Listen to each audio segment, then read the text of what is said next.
Be di'r hanes, William Morgan? Cyn i'r YFCs yn ein plith ni exeitio, dydy'r boi yma'n ddim byd i wneud hefo defaid. Wel, dim rili. Esgob William Morgan. Enw mawr yn hanes Cymru am lwyddo i gyfieithu'r Beibl i'r Gymraeg yn 1588. Da ni'n yn hollol siŵr sut oedd yn edrych go iawn, ond mae pawb sydd wedi trio gwneud llun ohono fo o'r blaen wedi rhoi diawl o farf iddo fo, felly nawn ni sticio efo'r syniad yma. Tydi haneswyr ddim wedi penderfynu chwaith pryd yn union gath o'i eni.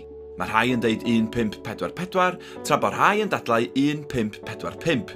I fod yn saff, ddydwn ni fod o wedi cael ei eni yn y 1540s. Mi oedd o'n fab i ffarmwr digon flush o Ben Machno, ac ella na dyna lle mae'r busnes defaid yn dod. Anyway, oedd o sicr yn fwy clyfar iawn, a nath o lwyddo i gael dim llai na 4 gradd o Goleg Sant Iwan Caergrawnt, lad i dda. Pethau crefyddol a stwff am ddiw oedd pethau William Morgan, ac yn 1572 gath o job fel vicar ym mhlwyf Llanbadarn Fawr. Doedd o ddim yn fwy aros yn llonydd a fe oedd o'n lledaenu neges yr arglwydd ar draws Cymru o Llanbadarn Fawr i'r Trallwng, i Ddimbych, i Lan Rhaeadr y Mochnant, i Lan Armon a Llanfyllin. Tra'n byw yn Llan Rhaeadr y Mochnant, da ni'n meddwl nath o greu Pies de Resistance, fersiwn cyflawn cyntaf o'r Beibl Cymraeg, neu, ironically, fatha mae hoodies cheesies na'n steddfod yn awgrymu, iaith y nefoedd.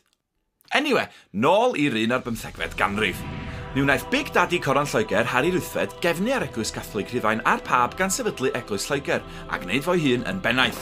Ar ôl i Harry gicio'r bwced, mi oedd y Frenhines Elizabeth isio sicrhau fod pobl Cymru yn cefnu ar y pab ac yn croesawu'r protestaniaeth mewn i bwydau fath subjects bach ffyddlon da. Felly, yn 1563, nath Elizabeth y cynta basio deddf oedd yn gyrchymyn bod angen copi Cymraeg o'r Beibl ym mhob plwyf yng Nghymru. A dyna lle mae'n boi ni, William Morgan, yn dod i fewn. Tua'r flwyddyn 1569 mae William Morgan yn dechrau ar y gwaith o'r cyfieithu. Camp wnaeth gymryd 19 mlynedd i'w gwblhau. Nath Beibl William Morgan ddim llai na achub yr iaith Gymraeg. Drwyddi crewyd sail i'r iaith a sicrhawyd bod modd i ni drin y Gymraeg fel iaith ddysg safonol. Fast forward 500 mlynedd a da ni dal i falu cachu yn y Gymraeg.